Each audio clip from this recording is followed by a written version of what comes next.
Hey everyone, this is DWS Darius and welcome to another day in the fish room. So today is Sunday, and on Sundays I normally do water changes. With this tank I just did a 40% water change despite how it looks with the front glass. Look how it looks inside considering the amount of water. Normally the water is filled up to here and now it's down here. So that's about 40%. We're working on draining this tank. And then we have the other 3 aquariums down here. But I thought that this would be a good time to give you guys a fish room tour. One of you guys wanted to see me show you all my aquariums and what's going on. And today we're going to go ahead and do just that.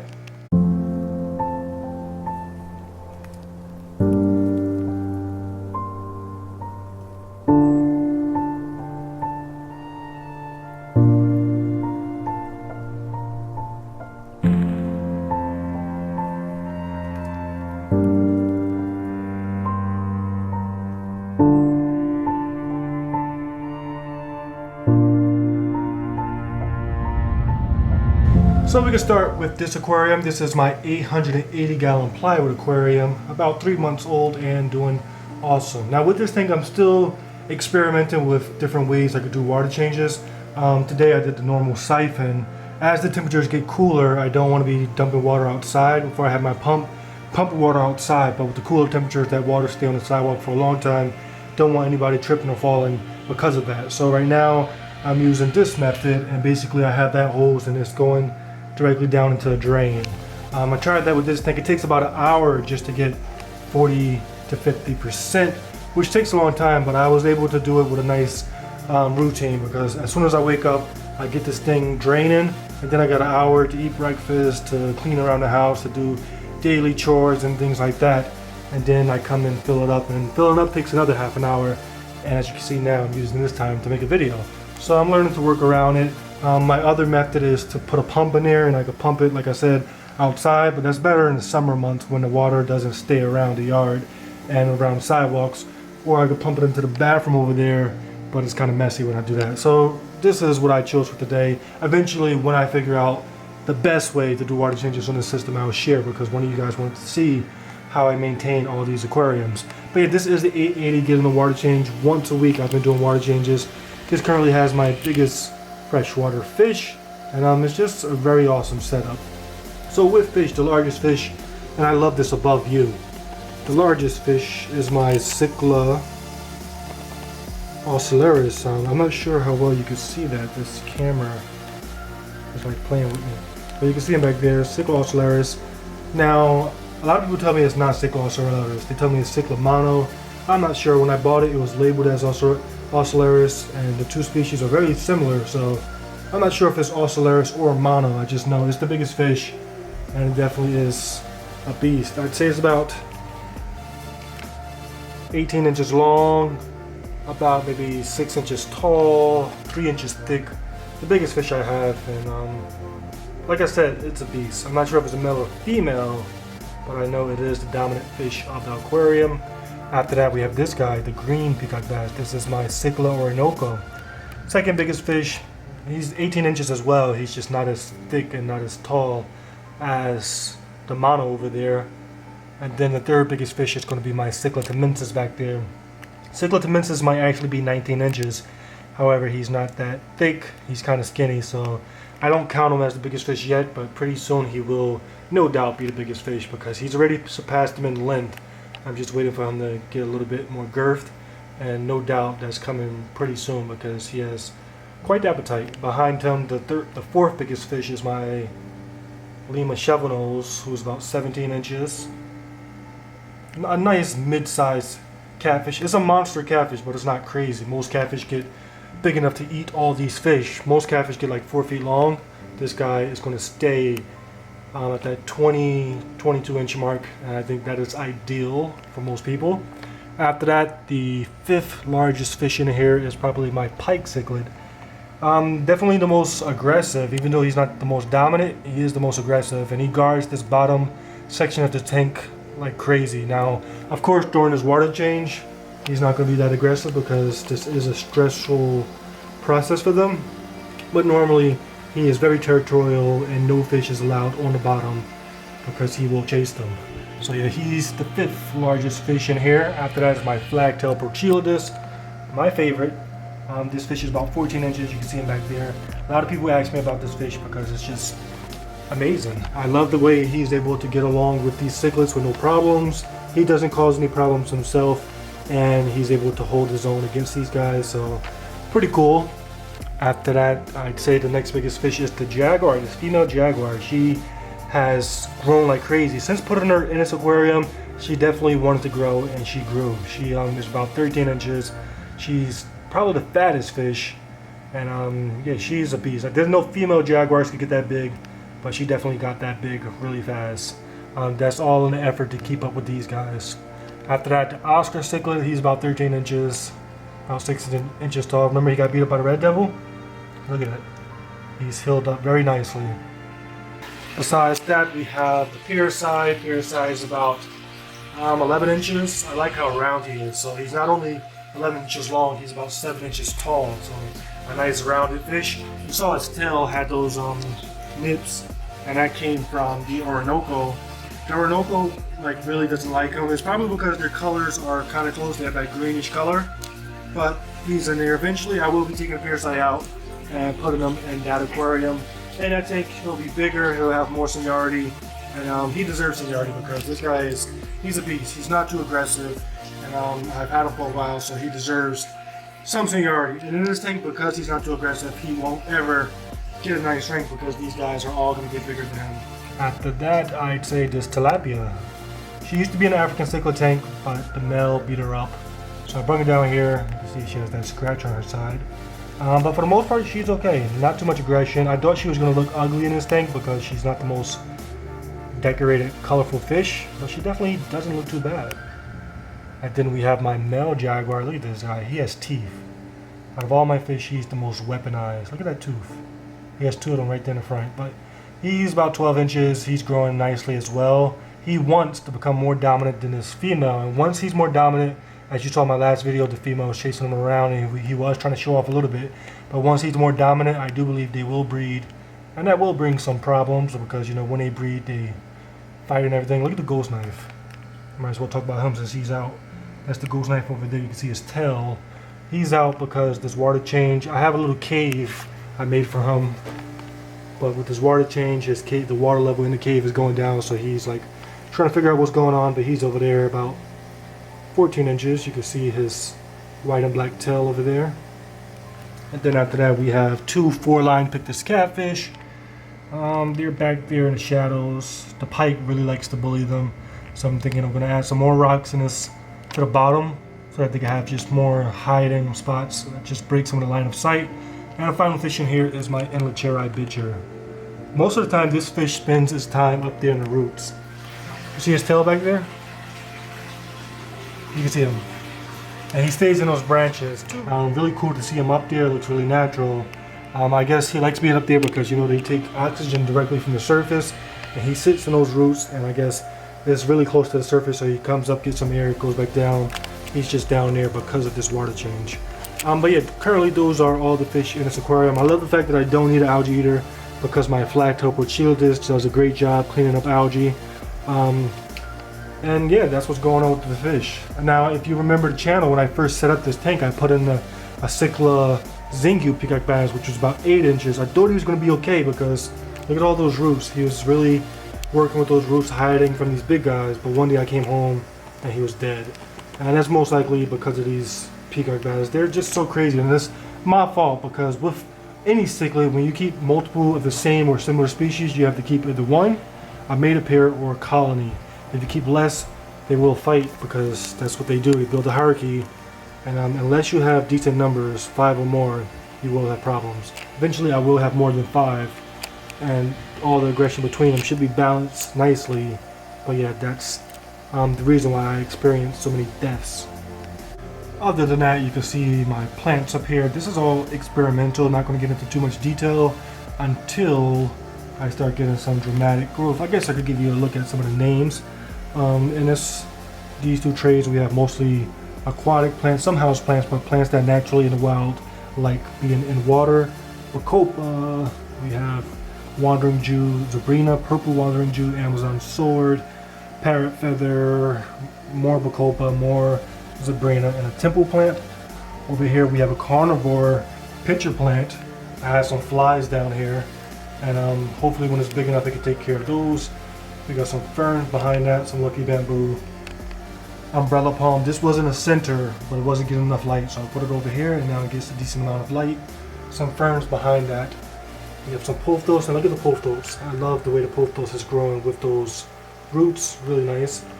This right here is a house plant that I propagated into 4 pieces. You can see got some nice root growth. We got 4 of them spread across, and then we just have some lucky bamboo I put in there. And then I have this Java fern in here that I'm trying to grow underwater. The fish keep like pulling it down. It might be the Oscar, it might be the flagtail, I'm not sure which one. But they take it down, and I've been putting it up. So far this week it's been up there okay, so I'm hoping that it's able to grow on these roots. And not only will it look good, but it also will benefit the water. Next we have the 350. So in the half an hour that it takes to fill this tank up, it takes that same amount of time to bring this tank down to about 3/4. So that was a 75% water change, and not too hard. The biggest highlight of this aquarium as of today is the algae. I'm having a major battle with algae. You can see right there on the wall. The rocks are covered in algae, and I just cleaned all the walls last week, and I have a lot of algae, and it's becoming very annoying, especially in this corner right here. The way this tank is right here, we have this little beam, and I can't really put my arm in there, so I can't clean those corners, and it's so annoying watching that. So I'm gonna have to figure out a way to get that algae out of here. Of course, it's gonna have to be from a fish that cleans algae. I'm not a big fan of plecos, but that may be my only option. The only thing is I need to buy an adult pleco, because I tried to add some bristlenose plecos, some babies that I had, and they're being eaten. And the most likely fish to target them is gonna be my favorite fish of the tank, my Mesoharis Geoffrius, which currently is somewhere, but he's the one that is the most carnivorous. Besides that, the most recent fish to be added to this tank is Danos the Red Devil. It might be changing his name because he doesn't really fit that Danos personality anymore. Of course, look at him attacking soda dollars. For the most part, he stays back there in his corner. He does come out begging for food. Every now and then he goes for a swim, but this is his little cave. I guess it's a good thing, because as big as he is, if he was aggressive towards these fish, he could do a lot of damage. So it's good that he isn't too active. But yeah, he's in here, and he pretty much stays in his corner. One time I saw him in his corner, and you can see in that little cave between the 2 rocks, that is the mouth of my Raphael catfish. One time the Raphael catfish swam inside this cave. The Red Devil picked him up by his dorsal fin and shook him like a dog shaking a toy. That was like the craziest thing I ever witnessed as a fish keeper. But of course it didn't really hurt the catfish too much, because he has that natural body armor. If anything, the Red Devil was more hurt by having that catfish in his mouth. But yeah, just him and his little territory, like I said, not too bad. In this aquarium, when he was with the big fish, he was killing fish, so definitely not bad. Where is he? And it's crazy because despite how territorial he is, you still got fish trying to swim right next to him. Like my Geophagus, my African leaffish, they all like being around him. So despite his aggression, it doesn't really bother these other fish too much. Let me give you an above look. So you see the 10 footy barbs still have, look at the Red Devil pushing African leaffish. 10 footy barbs, we have the bottlehead sharks, 5 of the bottlehead sharks, 7 10 footy barbs, 2 spotted silver dollars, 2 striped, the Geophagus, the Jaguar Cichlid. Eventually I want her to go inside the 880. Same thing for my Jaguar Dovi hybrid. Same thing for my pure breed female Dovi. But everybody in this tank is hiding. Look at my convicts. I love these guys because they're so strong. Despite being in this tank with such bigger fish, they all survive. And not only survive, they almost thrive. They're ready to breed. See that little nesting pit that they dug? So eventually, I want to convert that into a tank just for breeding convicts. I have 3 pairs, and I'll just alternate them like every 2 to 3 months. Let them spend some time in there, have some babies, because that's all they want, is to produce offspring, and then I'll be with some feeders. But yeah, just that's what's happening in that aquarium.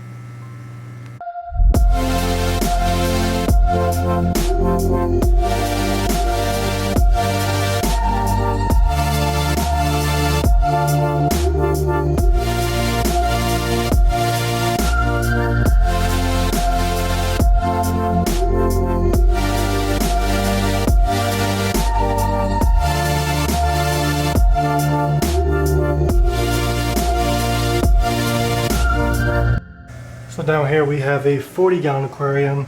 Like I said, eventually I will turn this into a breeding tank for my convicts, but I can't do that until these guys are big enough to go into my next grow-out aquarium. So this is a group of fish that I've wanted for a long time. They're all the same species, and they are VA bifasciatus. As an adult, this is a very beautiful Central American cichlid. Bought these guys and they were ½ an inch, now they're 1 inch. And once they're 2 inches, they'll go into my next grow-out aquarium, which is 125 gallons. So yeah, definitely a dream fish, and they definitely are going to look awesome as adults. Now this is when the water change gets dangerous. I have water draining from there. I just turned this off and I'm going to try to turn this on. You can hear. With this tank, I like to let it fill and then go down a little bit. And when it goes down, it fills this thing right to the brim. Like this is ready to come over. But before it comes over, I go ahead and I plug it in. So let me do that really quickly. It was just ready to come in. And now it starts to go right back down. And it starts to fill both of these aquariums. And you see the water level? It's going to fill up to about here. With this tank, it's going to fill up to about here. And even though it was up to the brim, by the time it fills up both of these aquariums, this water in this bucket is going to be way down there. So that's the reason why I have to fill it all the way up to the brim. This, by the way, is my filtration system, DIY system. Trying to grow some pothos in here, not doing too well. Because there's not really a lot of natural light that comes down here. But if I could get plants growing in the filter, that will be awesome. After that, down in here we have this 125, which has Indominus. He just got a 75% water change. He doesn't really like the water change experience, but he likes the results of that cleaner, fresher water. He's in here, he's doing alright, about 7 going on 8 inches. And he definitely is developing some nice personalities. I can stick my finger in the tank and he comes right to me looking for food. Of course he's not going to do it now because, once again, he doesn't like the water changes. But he definitely is coming around with that nice personality. Tried planting some plants that I got from a nearby lake. Some of them are doing good, but some of them he did uproot. I'm going to try to plant these right after I sit this camera down. But yeah, he's in here, and this is a pretty simple aquarium. He's the main fish. I have 3 bristled plecos, like 1,000 Malaysian trumpet snails. And yeah, this is one of my easiest tanks to maintain. And yeah, Indominus is just growing, developing some cool personalities, and still just a work in progress. Afterward, he just likes to sit up here perched, thinking about what just happened, experiencing the newness of the water, and then he goes back to his normal routine. Like I said before, I want to put the convicts in that aquarium. One reason is to breed the convicts, another reason is to give this guy a neighbor. Right now I have the black background facing this tank, but when I put the convicts in there, I'm going to flip it around so that they can see each other. And I think that with him having neighbors, especially neighbors like convicts that's going to argue or flare at him through the glass, it's definitely going to help boost some aggression and just some overall personality from this guy. So yeah, to come, I don't know, maybe it's going to take a month for those guys to grow up, but when that happens, I'm going to flip that tank around, decorate it, put some convicts in there. And I think when they are able to interact through the glass, that's definitely going to spark up some attitude with Indominus.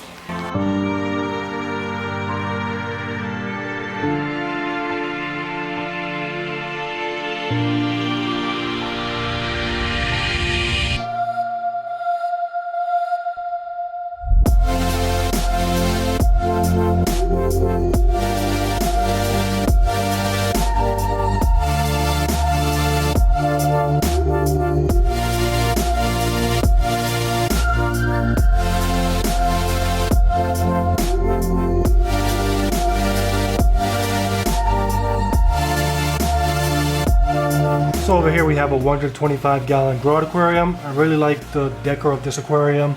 It's kind of hard to see actually what's going on because there's a lot of dark spots and shadows, but I feel as if that just makes it even more natural.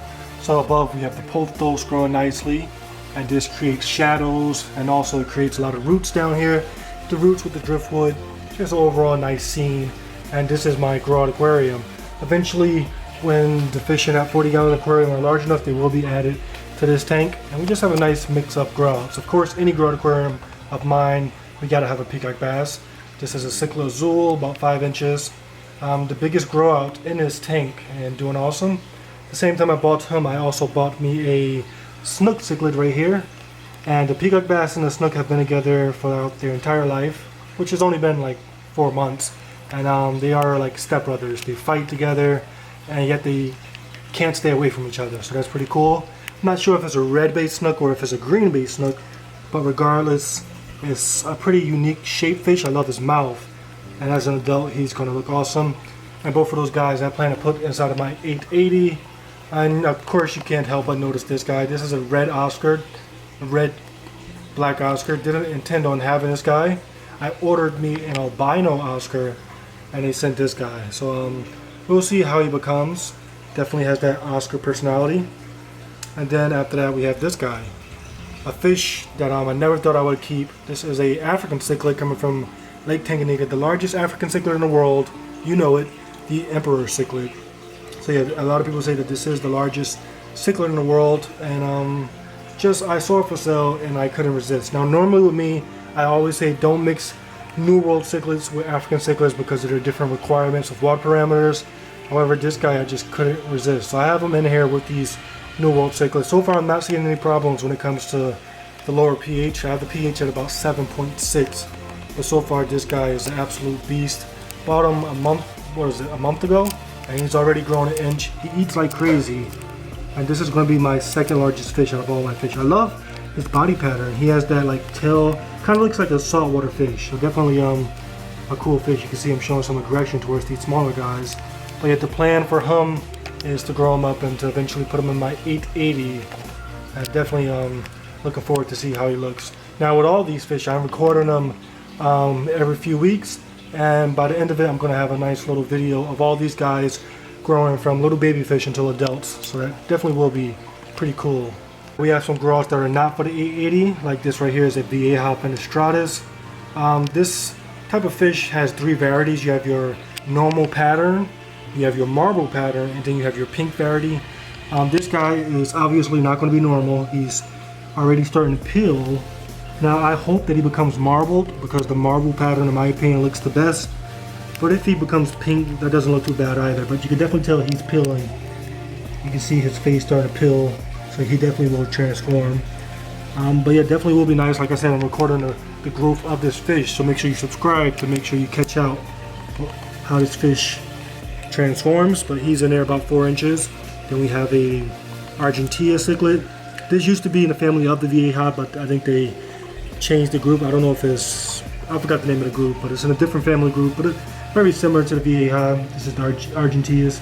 Very beautiful fish, about 3 inches.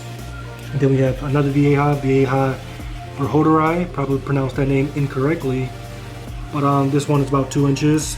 And remember, I have all those Vieja in that 40-gallon aquarium. They're going to come in here. I'm going to have me a little Vieja community, and then eventually I'm going to upgrade them, and you'll see that in the future. But yeah, those are the growouts in this aquarium. A ton of potential. I definitely can't wait to see how they look as adults. Besides that, in this tank I have my female Severum. She was my 350, but when I added the Red Devil, she kept freaking out. He didn't actually attack her, but she just kept freaking out, so I decided to bring her over here. And then I also have a large African big-eye catfish who stays in that wood. You're not going to see him. You see his stomach, but that's all you're going to see because he's very nocturnal. He's probably my oldest fish. But yeah, that is my growout aquarium. And like I said, a lot of potential in this aquarium.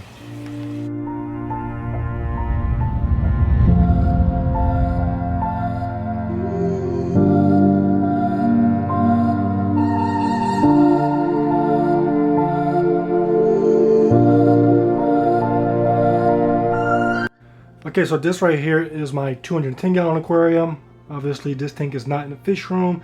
You can tell because it's nice and quiet up here. This thing is in an office, and definitely a very nice setup. I always wanted a tank where I could have big fish with small fish, and it's just a really nice setup. So this is a now tilapia. Before I had him and 3 females. He killed one of the females, no, 2 of the females, and the 3rd one is downstairs. Other than that, I have him in here with these Mabuna, and they actually get along pretty well. He does charge at them a little bit, but for the most part, no problems, no concerns. People was asking me before, will he eat them? He's not going to eat them because he's a big-time herbivore. He likes his veggies, he likes to eat my plants up here, but not once have I seen him make an attempt to eat these fish. Maybe if I starve him, he might eat them or try to eat them, but I'm not going to do that. Other than that, we have the Mbuna. I just added this one recently. This is my albino red top zebra, the biggest Mbuna in here, about 2 inches. We have cobalt blue, the smallest Mbuna.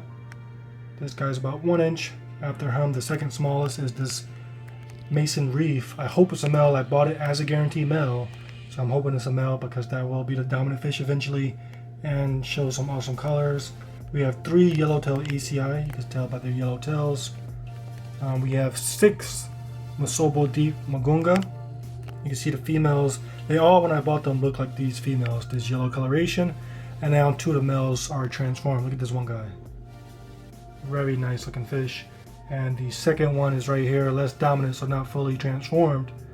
But even the transformation process, he looks pretty cool. Other than that, we have a Madagascar cichlid, the Starry Night cichlid. He's a pretty shy fish. The only way to get him out is with food. Put a little bit of that in there.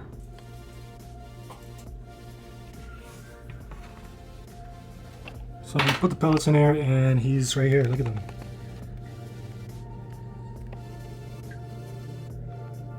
Definitely very beautiful fish, but very shy.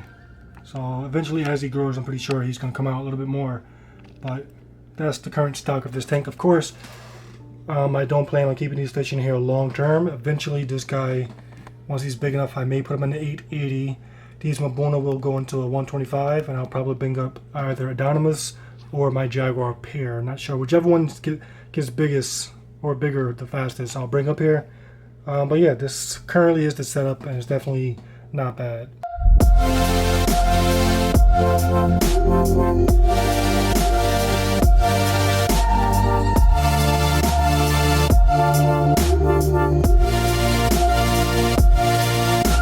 And then we have this right here. This, you follow it that way, all the way over. This is that 5-gallon no-tech aquarium, no filters, no lights, no anything except balance. This tank is doing okay. Eventually I was thinking about really doing an upgrade to an actual aquarium, just because this fish in here is so beautiful. This thing right now is covered with algae, so you can't even see anything, but this guy is so beautiful. I just wanted to really go ahead and just make something where I can actually see him. He looks awesome right here from above, but I think if I look at him, keep biting. I just fed him too and he's still biting. But I think if I was able to get like a glass view directly at his body, that would be awesome. But this thing is doing amazing. Look at this. This is Bacopa. It's growing in here, spilled over.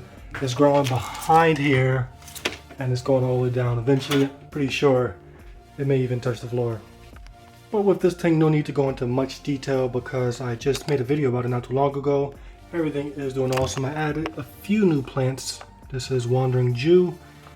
This right here is Creeping Jenny from the backyard pond. And then I have some plants that I got from a nearby lake. But yeah, doing awesome. Eventually I would, like I said, like to put this in an aquarium. And that will be pretty cool. But for now, definitely awesome.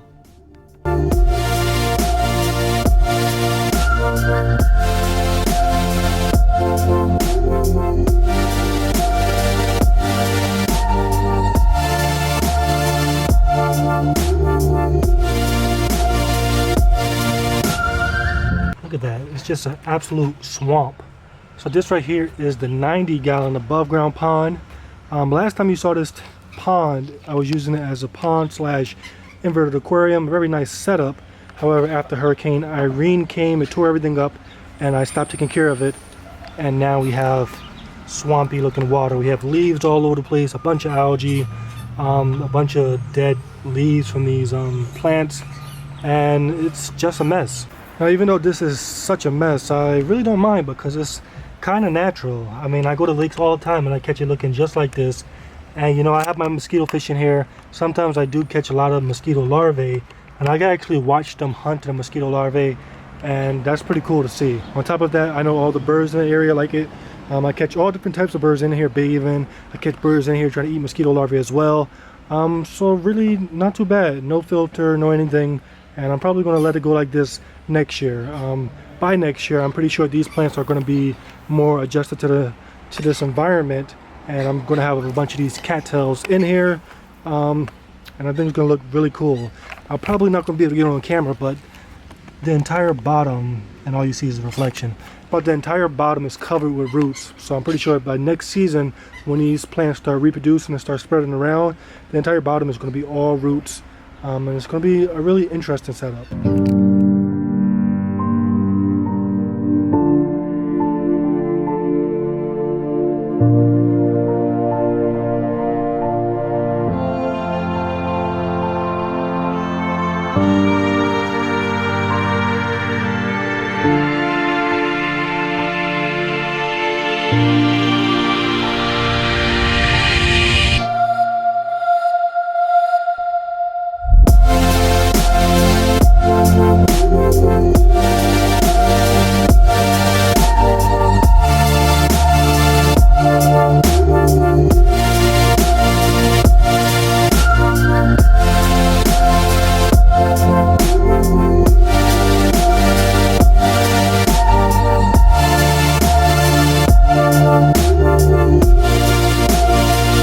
So right now we're looking at the backyard koi pond. This is the largest out of all my setups. I'd say it's about 1,000 gallons, and this thing is awesome. I love this crystal clear water. Right now we're looking at water that's about 4 feet deep. Look how clear it is.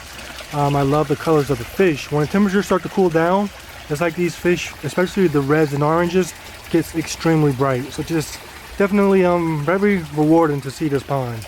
Now there is a little bit of stress, I believe, on these animals because the weather is just so crazy. Like last week I didn't see this frog at all, and that's because we had temperatures in the 60s.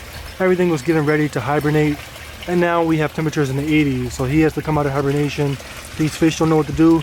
You see them in that ball, they're like that because that's their hibernation routine. They go into this one ball in the deepest part of the water, and they stay there. So you see them all gathered together because they think that right now they should be hibernating, and they probably should be hibernating because the temperature is just so weird. They don't know what to do. But besides that, I'm pretty sure they're going to figure it out because these, oh, look at that beautiful bird.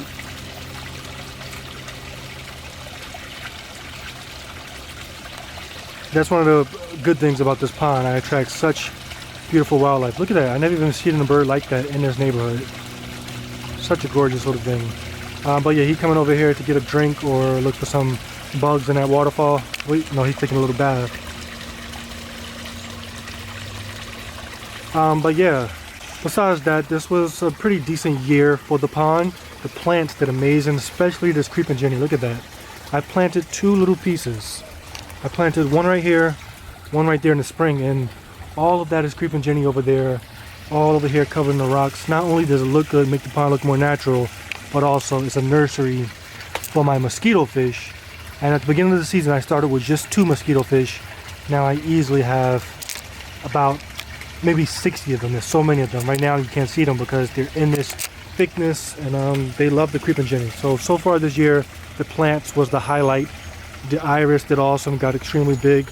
The bog, look, you can't even tell that it's a bog, and that's because the creeping Jenny just covered the entire ground. But right there's the wall of the bog. The plants in here did excellent. The cattails were nice and tall. I had to cut them down. I think next year, instead of the cattails are going to come up, but I think I'm going to stick with this plant. I forgot the name of it, but it's going to look extremely beautiful with some really nice flowers. But yeah, this year's highlight was the plants. Got a lot of growth from plants, and that was just awesome. Look at this bird. This bird needs a moment.